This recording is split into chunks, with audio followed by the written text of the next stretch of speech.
Okay, Mr. Chairman, we are now live. Thank you. Good evening and welcome to a virtual meeting of the Residents' Education and Environmental Services Policy Overview Committee of the London Borough of Hillingdon. This virtual meeting is also being broadcast simultaneously on the Council's YouTube channel, Hillingdon London. My name is Councillor Bridges and I am the chairman of this meeting. A key role of this committee is to monitor the performance of local public services within its remit and to hold in-depth reviews on topics of resident interest. We engage with a range of external witnesses in our activity, which can include community groups, residents and subject matter experts. Where we identify areas for change or improvement, we make recommendations to the decision-making cabinet. For those present during the meeting and intending to speak, please note that you will be filmed and any statements you make will be recorded and made public. So before we start, some important online housekeeping for everyone present. Please ensure any mobile phones around you are on silent. If wearing a headset, ensure your microphone is away from your mouth to avoid any noise. And please keep your microphone muted when not speaking and then unmute to speak. Only one person may speak at a time and I as chairman will call those to speak. I would therefore like to call an attendance roll call before we move on to the agenda. For all councillors present to confirm their attendance, please indicate you are present when I say your name. Councillor Morgan, the Vice Chairman. Good evening, Mr. Chairman. I'm present. Councillor Arnold. Good evening, Mr. Chairman. I too am present. Councillor Graham. Yes. Good evening, Chairman. I'm on my phone link. Thank you, Councillor Melvin. Yes. Good evening, Chairman. I'm present. Councillor Rodriguez. Good evening, Chairman. I'm present. Councillor Sullivan. Good evening, I'm present. Councillor Sweeting, the Labour lead. Good evening, yes, I'm present. Councillor Mavis. Good evening, I'm present. And Mr. Little. Good evening, I'm present. Thank you very much. Also, please, can the officers present indicate they are in the meeting as well? Marcus Brinshaw. I'm present. Graham Young. Yes, I'm present. Dan Kennedy. Good evening, Mr. Chairman. I'm present. Ian Anderson. Good evening, Chairman. Yes, I'm present too. And Neil Fraser. I am present, Chairman. Thank you, everyone. And in terms of technical meter control, if any councillor leaves the virtual meeting partway through a period of time, example of lost connection, I will continue the meeting unless we are not caught. Quorum is 5 councillors. Importantly, any councillor who does leave the meeting for a period of time will not be able to vote on that item they were not present on. Details of the business to be considered today is shown on the agenda, copies of which are available on the YouTube channel underneath the broadcast. With all that said, we now move on to agenda item 1. Apologies for absence, please. Yes, thank you, Chairman. We've received apologies from Councillors Chapman, Radia and Kaufman, with Councillors Arnold, Melvin and Graham present as their substitutes. Thank you very much and a warm welcome to all our substitutes present this evening. Item 2 is any declaration of interest in matters coming before this meeting. I can see everyone's head shaking as a no, in which case I can confirm that all business this evening will be discussed in part 1, which brings us on to item 4, to agree the minutes of the previous meetings held on the 19th of March and the 14th of May. Does anyone have any issues with the minutes at all? Councillor Morgan? Sorry, Councillor Sweeting? Thank you, Chair. Can I first of all thank the officers for the many reports that we had from the many items that we discussed at the last meeting. There was one item, though, that was concerning Year 7 places, and very kindly, Dan Kennedy this evening forwarded me a copy of a member's inquiry I put in concerning that. And I think it would be useful, if the committee agrees, that they be given a copy of that, so that at the next meeting, which we will be discussing school places, people will be able to have an up on the issue regarding Year 7 numbers and the placements, because it is looking still very tight, I think. Secondly, I know that there was an issue concerning performance, and I don't know whether Dan Kennedy is going to stay for the forward planning a part of this meeting. If not, on the work program.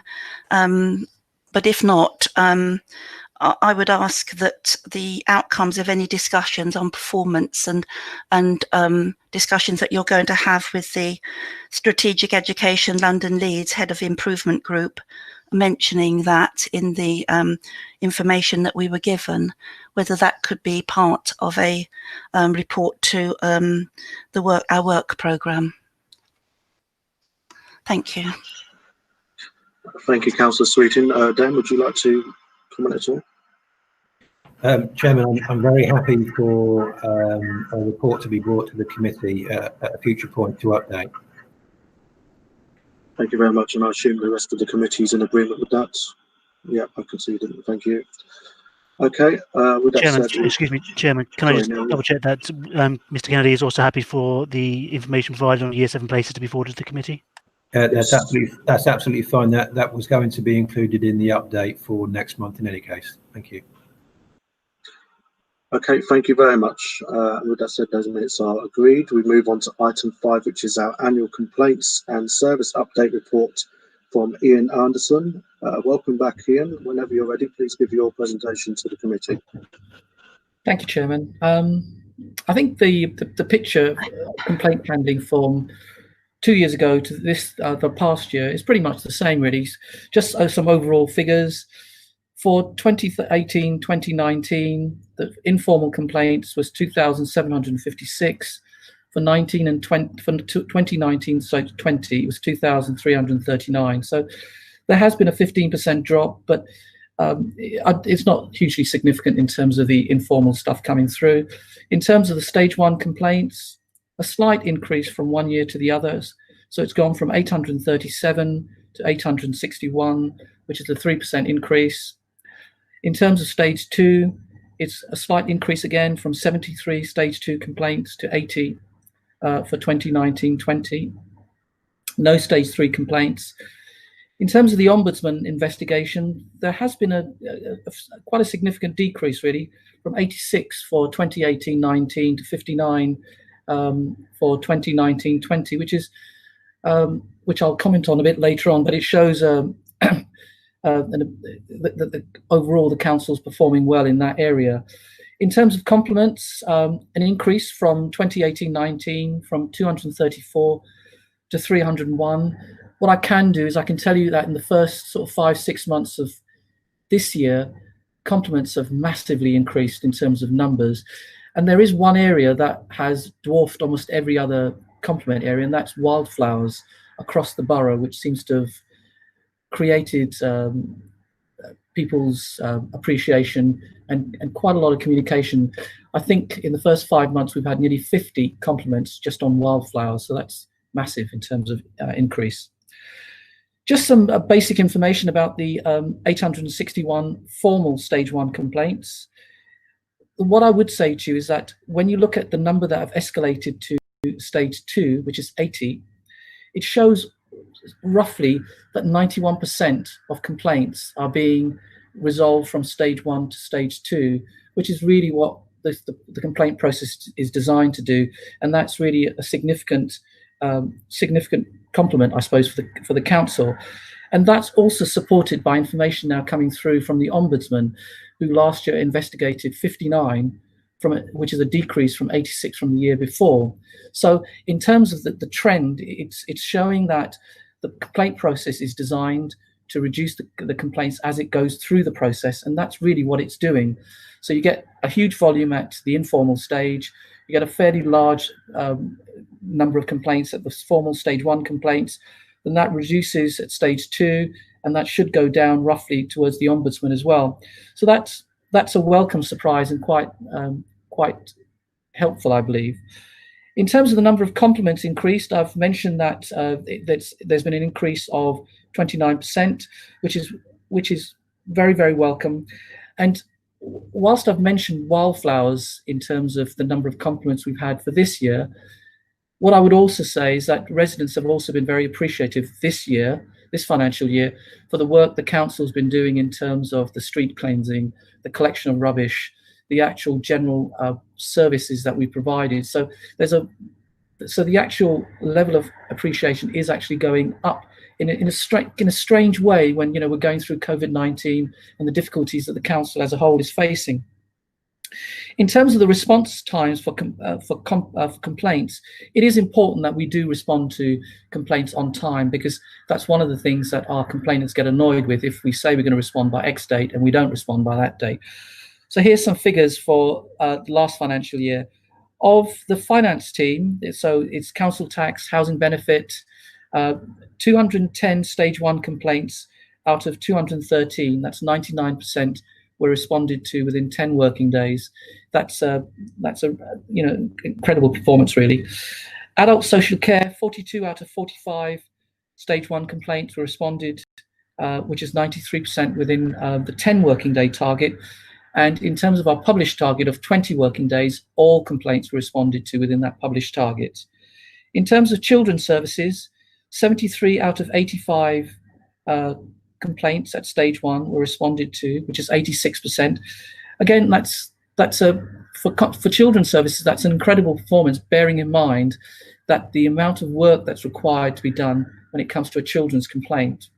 The other thing I would just mention about children's complaints is that we didn't have a single stage 2 complaint at children's services, which again shows the massive effort that the services have actually done to actually reduce the volume of complaints and trying to resolve it, which has been the big focus.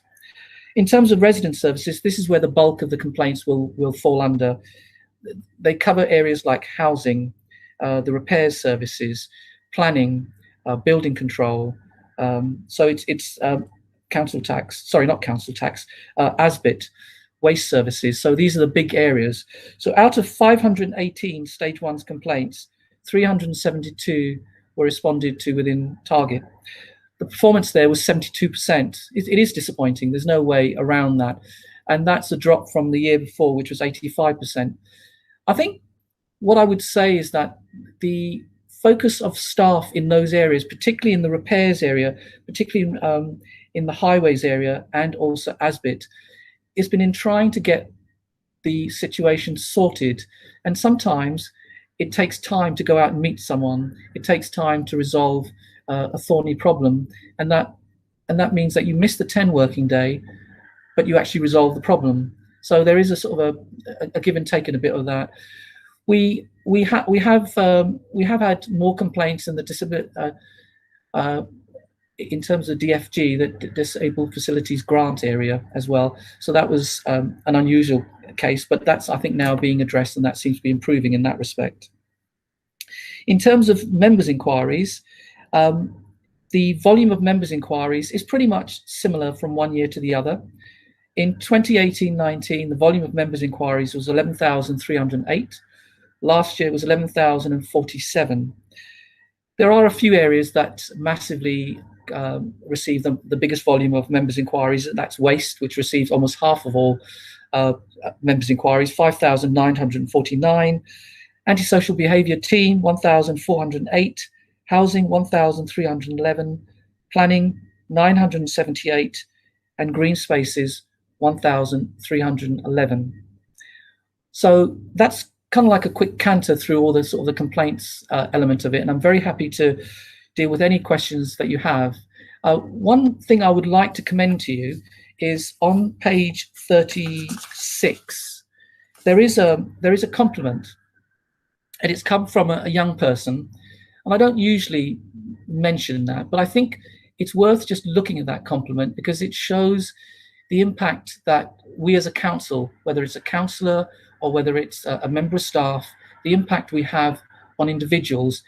And I think you'll start to see from that individual how valued she feels by the service that we provide. And you know, one just highlights some of the significant work that we do. Sometimes we forget, particularly in the area that I deal with, which is one complaint after another. I'm very happy to deal with any questions. Thank you very much, Ian. I will now invite members' questions. Just for the benefit of our substitutes this evening, the way we work with questioning is that each councillor can ask a question to the officer, an answer will be provided, and you will then be allowed a supplementary question if you wish to do so, and then we move on to the next person wishing to ask a question. That way we go around fairly to everyone, and if you still wish to ask questions after everyone's had their turn, you may be free to do so. I've seen Councillor Sweeting indicate, so we will start with you, Councillor Sweeting. If you turn your microphone on, please. Thank you, Chair. You may remember last time we had this report, when we were looking at members' inquiries, it was agreed that we would have them as indicated by ward. Now, this information is already available, as we all know, but it hasn't been included in this report, so I'm not quite certain why this has happened, because we did agree to that last time. Maybe we can have it as the information is at hand, included in the minutes of this meeting. Yes, Councillor Sweeting, I do recall that as well. Ian, would you be willing to comment on that? Did you get the breakdown by ward? Councillor Sweeting is absolutely right. I think I seem to remember that I said that I would have to check with senior managers before I was able to provide that information. And after the meeting, I did go back, and the information is very easy to produce, but I do need to go back and check with my senior managers whether that information can be released. So I'm a bit tied on that, really. Thank you very much. Councillor Sweeting, did you wish to follow up on that, or are you happy with the answer? I'm happy with the answer, if you could have that, but am I allowed a further question on that? Yes, of course. Page 14, paragraph 5 relates to complaints due to delays in completing education, health and care plans and naming the school. Can you provide information on what improvements have been made? Because I know that we were not keeping up with what was required of us, a statutory requirement on that. And I know that there were several items on this report that mention that was an issue to be addressed. Yes, you are right, Councillor. It's through the children's report and throughout the report as a whole, there's a number of extracts which refer to the SEND team and the education healthcare plan as a whole. I think what happened was there was a changeover of senior managers and personnel within the team, and as a result, a number of care plans weren't completed within the prescribed period. There has been a change in management.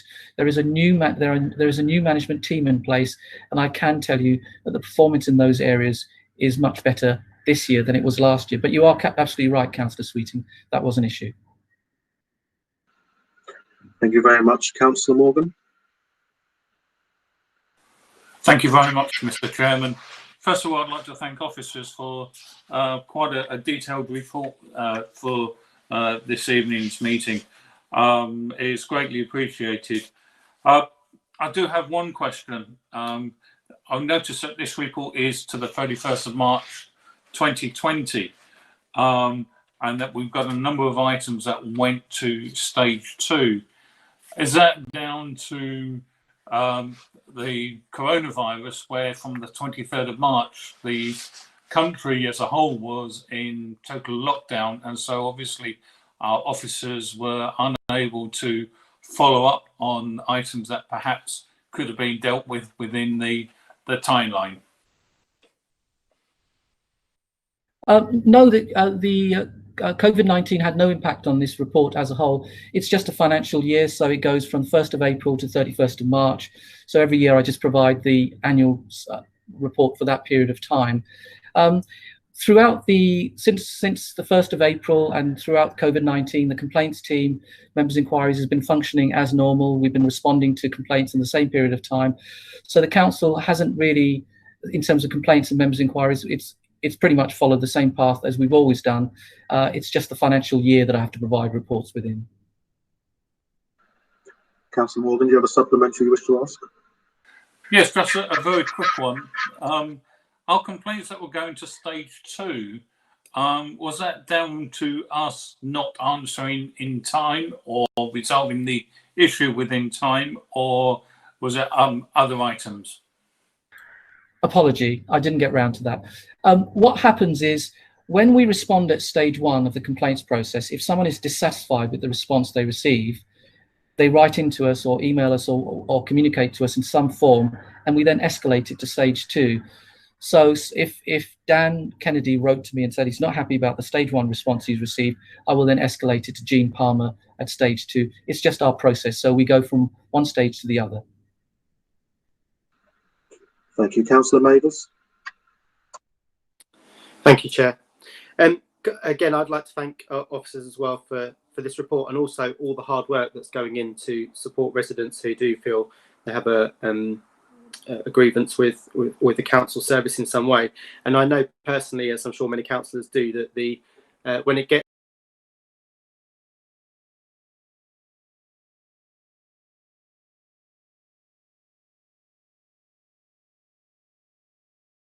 stage, the response times are extremely important to the individuals involved, the residents involved. So I'm pleased to see improvements in many areas, and I'm sure that there's plans in place for resident services in their response time. My question is around when we have these stats presented. I often say this for every single bit of stats that's presented. It would be useful to have a 5-year picture, even if it's just the headlines, just so we can see any trends. And equally, I'm interested in whether the kind of percentage of complaints for directly delivered services, things that the council employees deliver, and those that we commission in the areas within our remit, just to see if there is to get an understanding of if there's any difference, but equally how the complaints process may be changed, or any barriers there may be through third parties delivering services on behalf of the council. Would it be possible to get those in future? In terms of the 5-year picture, that's dead easy to do. I could produce it almost immediately because the figures are already there. So very happy next year if I'm around. That I'm very happy to produce a 5-year report. There's no difficulty. It's dead. It's pretty easy to do. In terms of commission services and non-commission services, that is much harder to do, only because we don't record complaints in that way. So the only way to be able to do that would actually to physically or to manually go through the figures, and that would take a really long period of time. But I will go away and I will try and do that if I can, and if I can, I will provide it next year.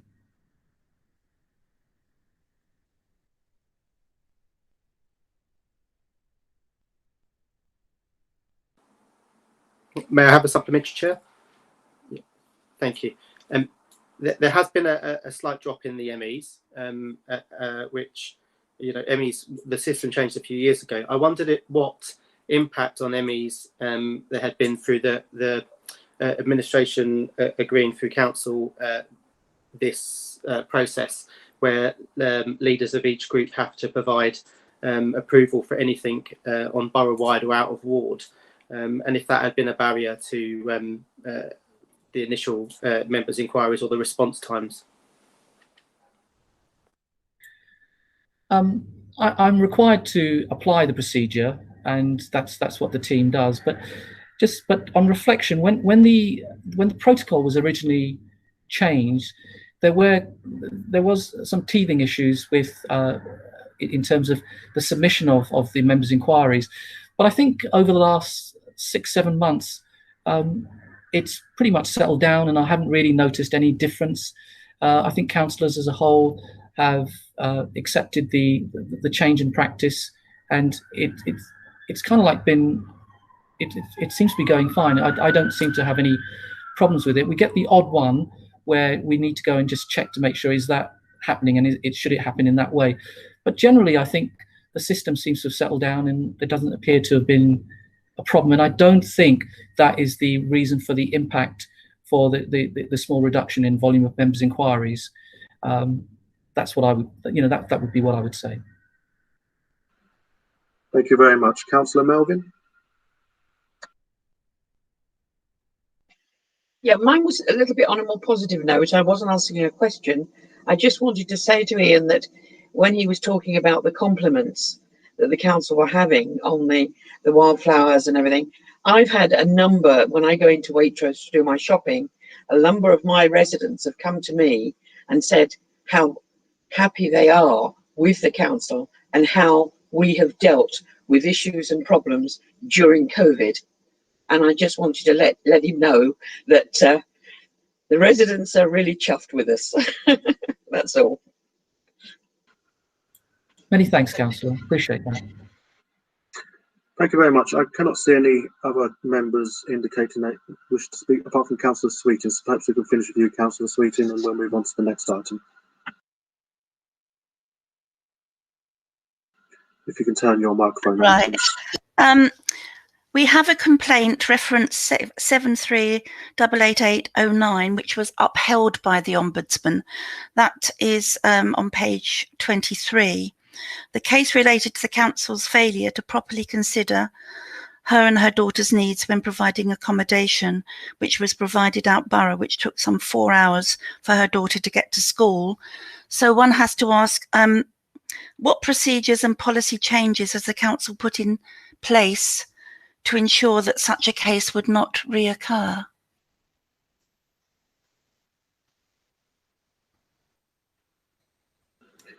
Could you switch your microphone on, Ian? Sorry about that. This was an unusual case where the council actually felt it had actually done the right thing. What the council looked at was what the lady actually needed by way of a requirement for housing. What the Ombudsman looked at was the travelling distance that she had to incur in terms of that particular example. I can't remember offhand what was actually changed as a result of that, but I'm happy to go away and come back and let you know what was changed as a result of that particular case. But I do remember the case, though. Councillor Sweeting? Could I just have a follow-up, because I'm a bit confused by the page 13, that there were 42 cases that went to the Ombudsman, but I can't see that all of these are listed, because I don't see any regarding highways, planning or building control. So maybe I'm not looking in the right place, which is possible.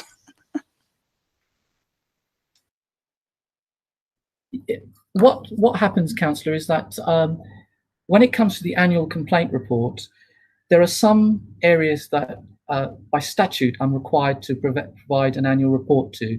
So, for example, housing, education, adult social care and children's services. So it's those 4 areas primarily that I need to provide a report to. I'm required. That's legally I'm required to do that.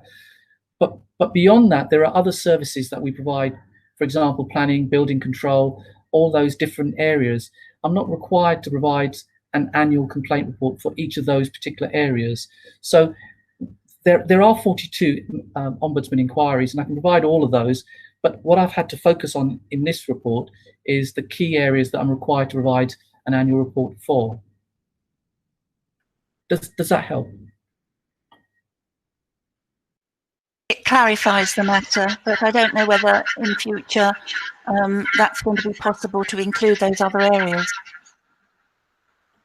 I think that's possible, and that's not difficult to do at all, because I can include that under the overall summary report, which will then have all the 42 in there. So very happy to do that next year. No problems at all. Thank you, and thank you very much, Ian, for your attendance this evening. We will now move on to our next item on the agenda, which is the budget. May I possibly leave? Yes, of course. Item 6 is the budget planning report for resident services. Good evening to you, Marcus. Whenever you're ready, please give your presentation to the committee. Thank you. Thank you. This is the first report of 2 for the committee, which will inform them of the budget planning cycle. The next report, which is due in January 21. The focus of this report, however, is the broader financial position of the council and the calculation of the budget gap and the elements that go into that calculation. The next report in January will bring greater granularity with more detailed budget proposals that are relevant, particularly to this committee. The report also picks up on the current financial position with regards to the current pandemic. So moving on, the main report. Okay, so to run through the report and highlight the key points. As you can see, Table 1 calculates and shows the budget gap and therefore is deriving the savings requirements for the next 2 financial years up to the year 2022-23. The current gap calculated is 19.987 million, which is roughly 9% of the current council budget, 234 million. Please note this includes the increased income assumptions around council tax of 3.8%. Table 1 shows the details, but broadly this can be summarised as 8.1 million as business as usual, such as demand-led inflation, less increased funding, 5.5 million as capital financing costs over the 2-year period, and 6.3 million as unwinding prior use of balances to balance the previous budget.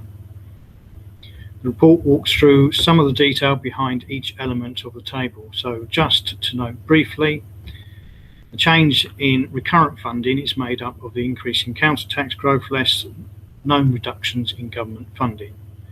And there are changes, one-off in nature, with the funding of the business rate pool pilot falling out. There's also an inflation line, which has a headline pressure of 12 million, which is made up of pay awards, increased social care costs, and the normal contractual pressures from recurrent contracts. Corporate items, this is 7.6 million.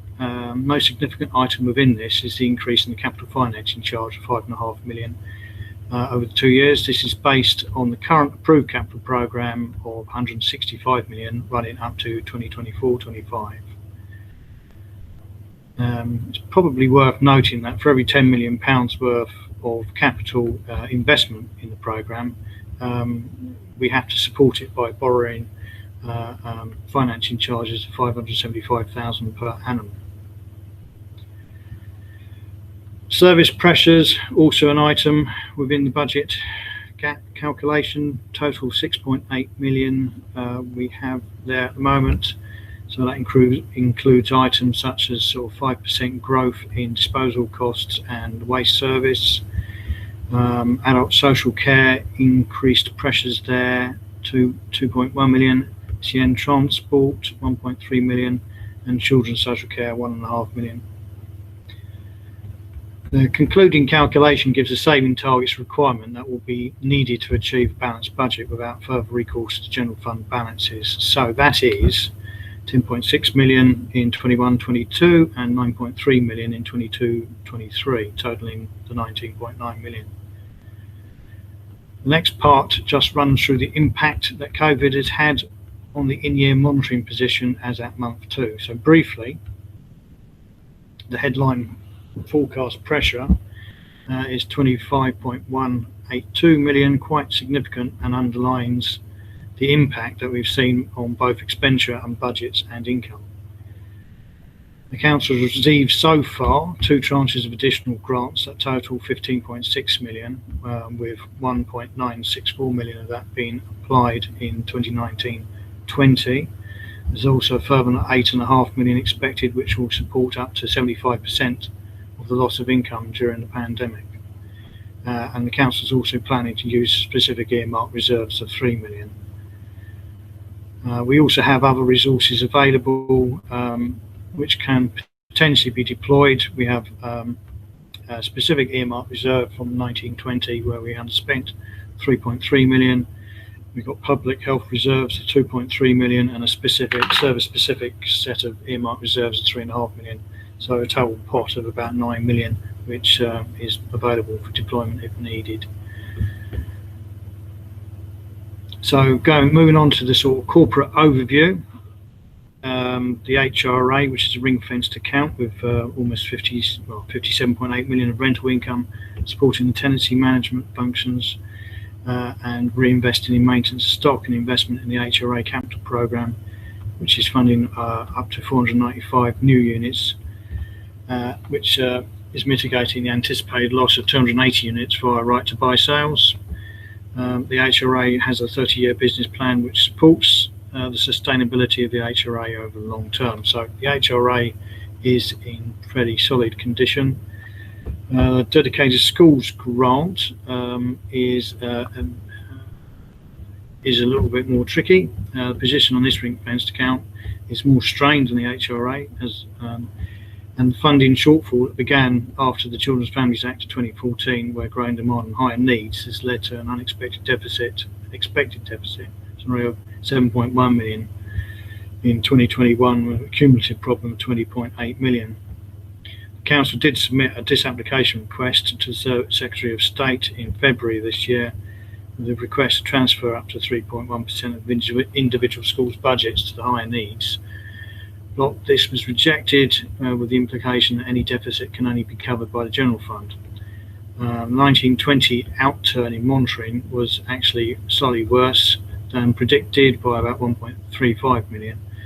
And in-year monitoring so far has showed that there is a pressure on the expected 7.1 of 1.15 million pressure. So given a total potential deficit of 23.3 by the end of the current financial year. So, strategy to deal with the gap, the 19.9, which I mentioned earlier. There are several overarching uncertainties. The spending review has been delayed.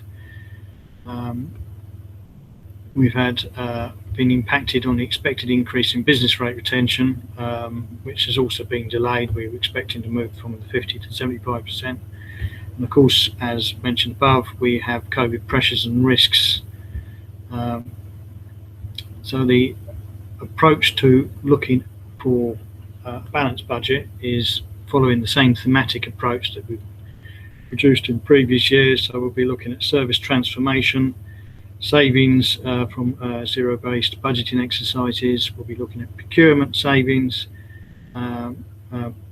critical preventing demand where we can. Work there is very important. Income generation and commercialisation opportunities, and wherever there's been changes of responsibilities, if there's new funding streams associated, that they're also put into the MTFF. Table 4 shows the timetable, key dates, budget report to Cabinet in December, budget proposals to yourselves in January, and the final budget to Cabinet full Council in February. That concludes my presentation. So if there's any questions that you have, I'll happy to see what I can do. Thank you very much, Marcus. I now invite questions from members. Mr. Little. Thank you, Chair. My question relates to the spending on high needs. We have, over the last few years, consistently under forecast the scale of that deficit. What makes you think we're any closer to accuracy in our forecast now? And are there any further plans for eliminating that deficit? I'll defer to my colleague Graham, who's our lead on the DSG, to sort of pick that question up, if I may.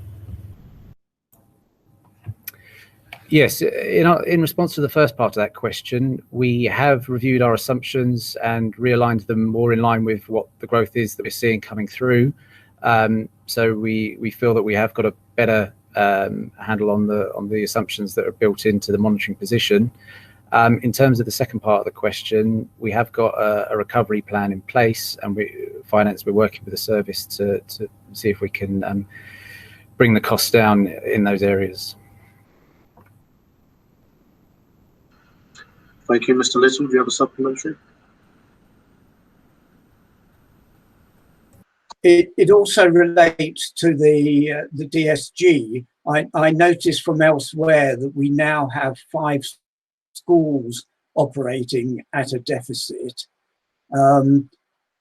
which indicates there are further pressures on the DSG. Is the council able to increase their resources or control their costs?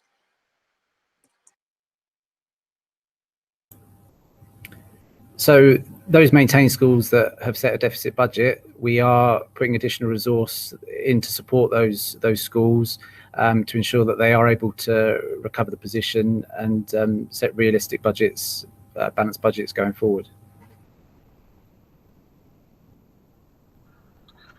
Thank you very much. Councillor Sweetin. Thank you, Chair. I'm looking at the top of page 46. First of all, can I say thank you to the officers for this report? You know, there was, in the time of COVID, getting such information out to us. I mean, thank you very much. We've been all working under pressure, and I know that officers have as well. Anyway, coming back to my question, at the top of page 46, we have got the savings or cuts, whichever way you want to express them, of over 6,813,000. And it says at the top that quite a lot, 2/3, in fact, is only at an earlier stage of implementation or at risk. Now, we all know about the next 2 years, you know, the almost 20 million that we've got to find. But is this 6,813,000 deliverable for this financial year, due partly to COVID and all of the other issues that we have got to address? I'm not sure which part of the report you're referring to, but the broad position on this year's current savings is that we aren't necessarily going to be able to achieve them all. In fact, I mean, they are significantly impaired by the pandemic, and we will be utilising the grants that we've received from central government to support those during this current financial year. Some of those savings are delayed in terms of their ability to start, and so work will start during the year or later in the year, or potentially some will be deferred to next year in terms of making progress in those areas. Councillor Sweetin. And the use of several reserve funding streams to support COVID are being used, and they're not available for the reason that they were set aside. Now, is that going to be a problem for service delivery? These 3 additional funding streams that we're using to bridge the gap between what the government has provided and what we need, the 25 million, what we need to support our residents over COVID. The additional resources available, we've always held a number of earmark reserves for specific reasons. The 1920 earmark reserve was one that was created specifically at the end of last financial year as we achieved an underspend, and it was we took that underspend and specifically put it aside for potential funding of issues in this financial year. The leader specifically directed us to do that. We've always had service-specific earmarked reserves, which, for example, around waste, where we budget a reserve, an earmarked reserve to deal with the changes in volumes and pressures in increased growth. So they would be, you know, some of the additional pressures that we might see are actually, they would be being applied to the service specific areas that they are held for, and where we have incurred COVID increased costs if necessary. But hopefully we will sort of cover a reasonable amount of it from central government grant. Thank you very much for that. Thank you. I can't see any other members indicating that they wish to ask a question. I do now. Councillor Mabers. Thank you, Chair. So before COVID, we had the double whammy in Hillingdon of a borrowing black hole created by the administration, which we have to service regularly, and the successive Conservative governments underfunding local authority. Are there any plans to reduce or delay capital borrowing in order to, so we don't have to service so much now that we have COVID as a significant risk factor on our balance sheet? Well, the MTFF process will review the capital programme and whether there are any opportunities there to reduce the cost of financing capital in future years. That doesn't mean to say things would necessarily be struck out of the programme, but there may be a review that sort of looks at the timing of some of the commitments that have been made in the programme. But that would be sort of for more senior officers and leadership of the council to make decisions about. Do you have a follow-up, Councillor Mavis? Thank you, Chair. Yeah, so in the previous savings programme, 12 million of the 52 million was from zero-based reviews, which normally is cuts and reducing staff numbers. In the proposed savings, what proportion of that will be cut through the zero-based reviews as opposed to efficiencies such as moving things online? Well, I don't. There are no sort of specific proportionality or percentages applied to the sort of thematic approach that we're taking. And I think if you look at that table, you can see that zero-based reviews have been higher valued in terms of reductions in the early years of the savings programme, and they've sort of tapered downwards. So it's tougher, frankly, to sort of take money out of base budgets, but iteratively we will look at all those budgets again to see if they are required, if things have changed. If there is a budget that's been set that is no longer required, we will consider sort of taking it out. But so I wouldn't anticipate a large part of the savings gap to be funded from a sort of a zero-based review, but we will be diligent and look through all our budgets as we normally do. Thank you very much. Councillor Sweeting has indicated, but is there any other members who have not yet spoken who wish to ask a question? Just give me a wave. No? Okay. Councillor Sweeting, would you like to finish this item? Yeah, can we just go back to the DSG budget and this horrendous figure of potential deficit of 23 million? Am I not right in thinking that the 1986 Local Government Act requires councils to ensure that they have sufficient funds to cover such a deficit? And if so, it's looking very, very close to what we've got in our pot in Hillingdon to be able to cover that sort of sum.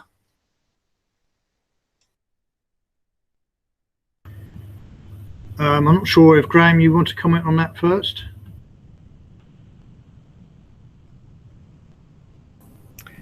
Only to say that, yes, the size of it is a concern. Okay,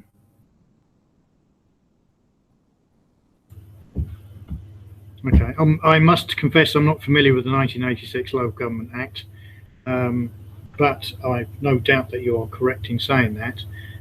Currently, yes, that is an eye-wateringly large sum and could potentially wipe out balances.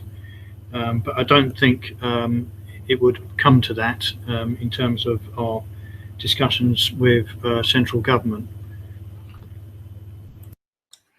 Yes, I realise that central government has said all will be well, but it is a worrying figure, is it not? It certainly isn't a welcome figure.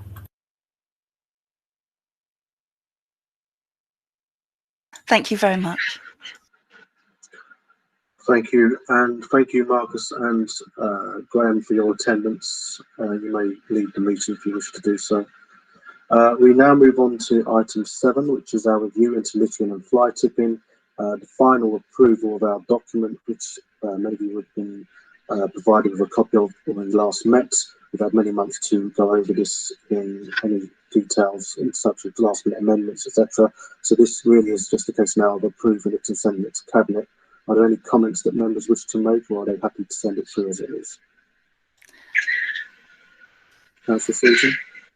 I thank the committee and the officers for putting together this report. All I would say is that we've all seen in the last few months how much fly tipping we've all had to deal with in our own particular wards. And I think what I would like is that this particular review is monitored very regularly, just to see whether we've actually got on top of the problem that we've all experienced in the last 5.5 months. Thank you, Councillor Sweeting. I think with most of our reviews, they are reviewed at a later date once they've gone to Cabinet. So maybe next year or the after time permitting, we can look at it and see what progress has been made on the recommendations we've given to the Cabinet. Is everyone else happy with this? Are we okay to approve? I can see nods, in which case, yes. Thank you very much. Our next item is a discussion around topic reviews, our next major reviews. So if there are any suggestions or ideas, please feel free to comment now. Is there anyone wishing to speak? Councillor Sweeting.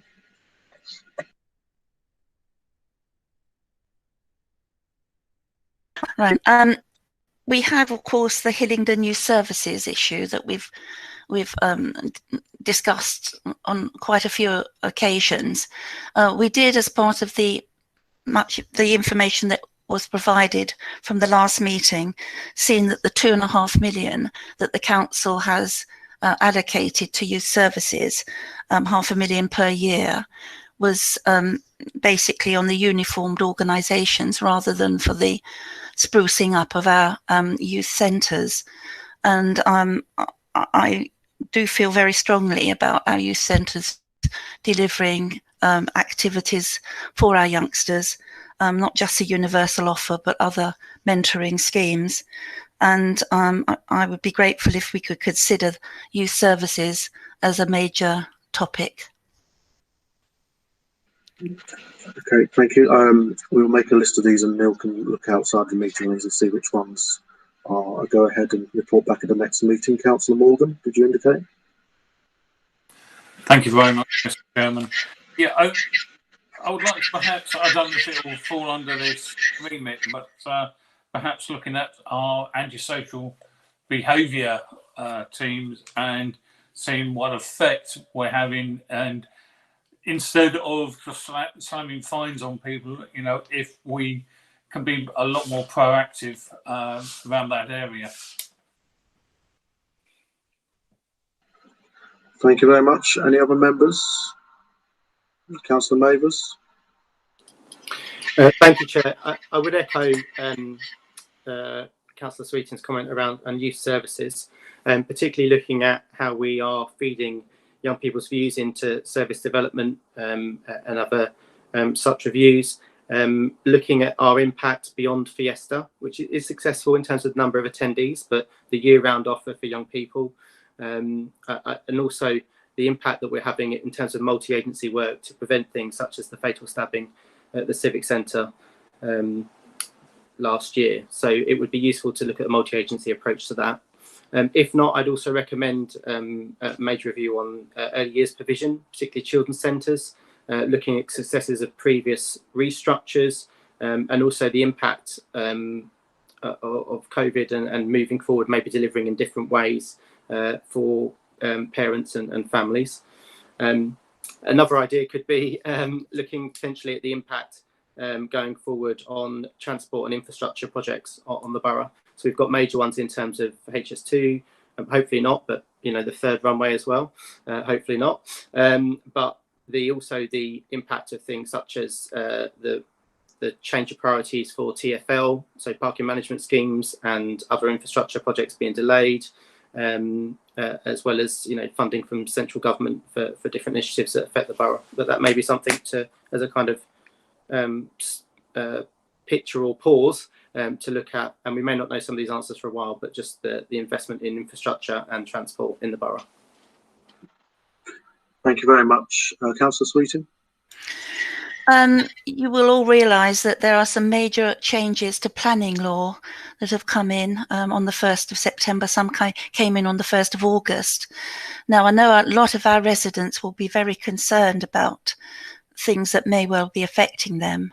And so I was wondering whether a major review could be around the new laws and the ways that we could inform our residents of the things that will possibly come their way, and how we will get that information out to them. It might not be a major review, but certainly maybe something could come from this committee so that our residents will be well informed of what's coming their way.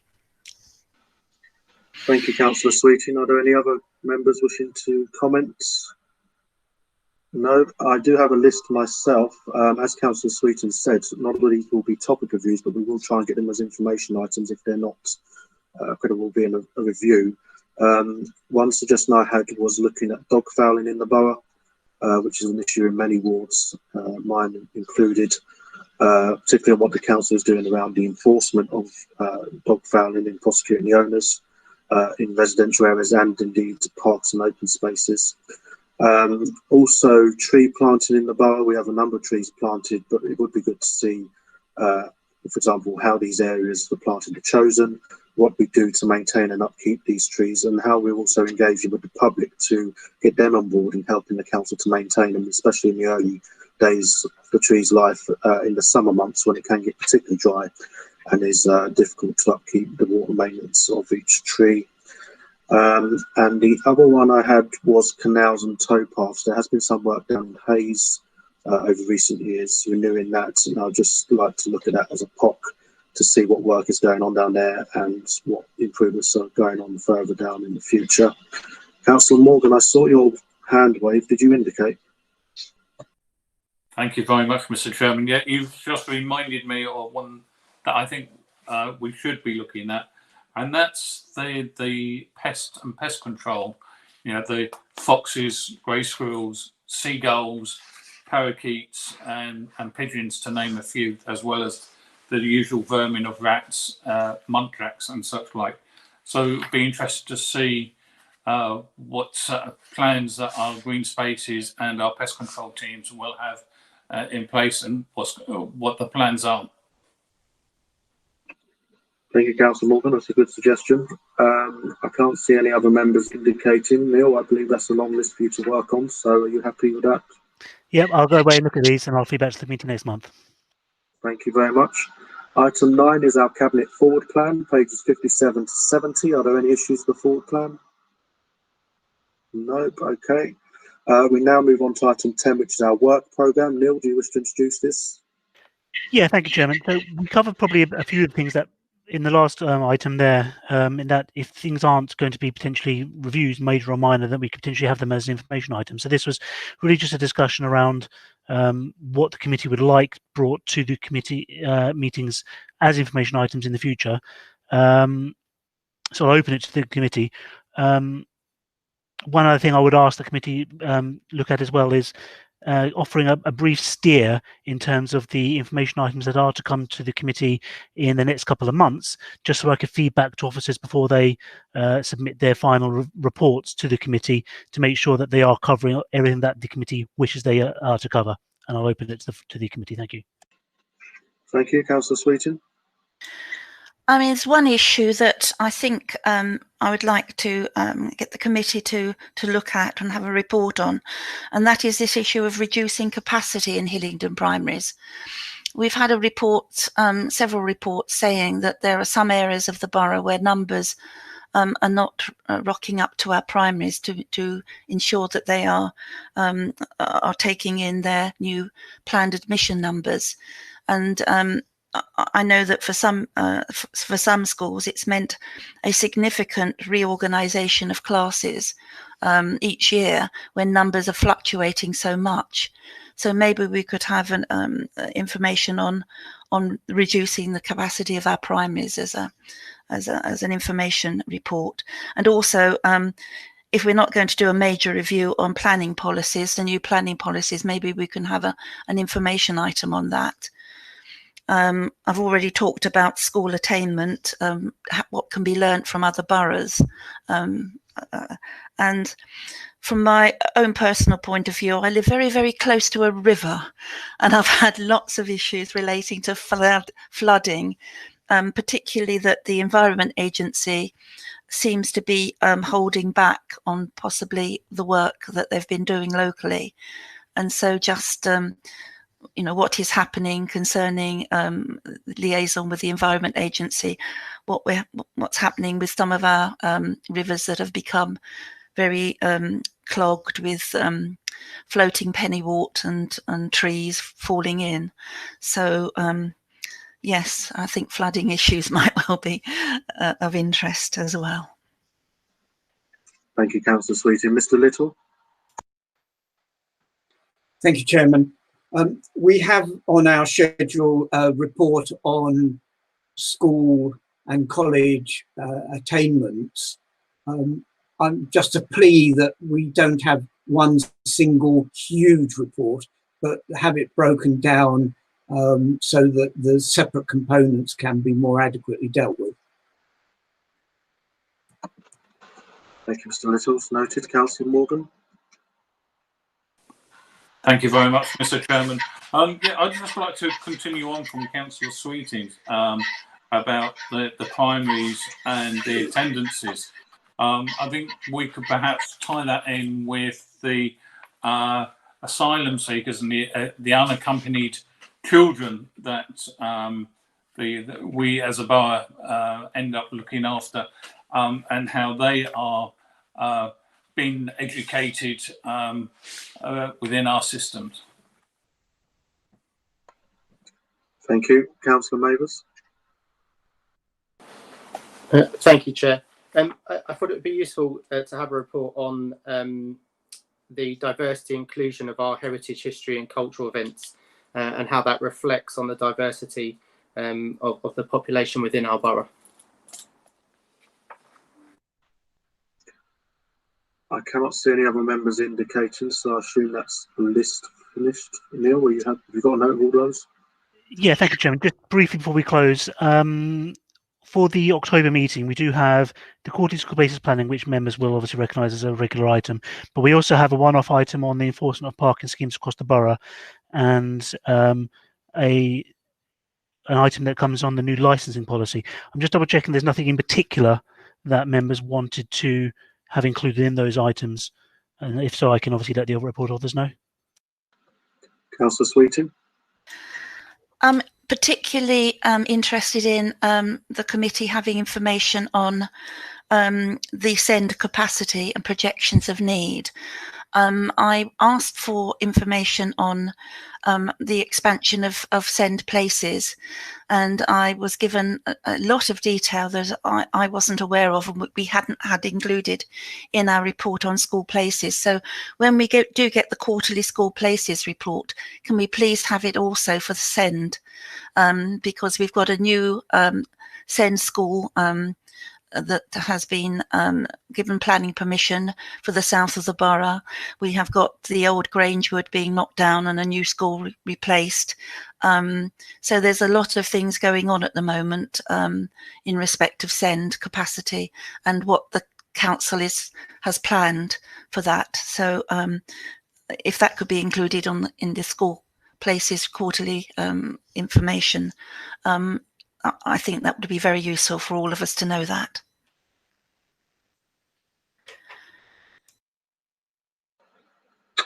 Thank you very much. With no other members indicating, that concludes our business for this evening. Thank you all very much for your attendance and continue to stay safe at home. Have a good evening. Thank you very much, Chair. Thank you. If members would stay silent, I'm just going to end the recording. Thank you. Thank you, Chairman.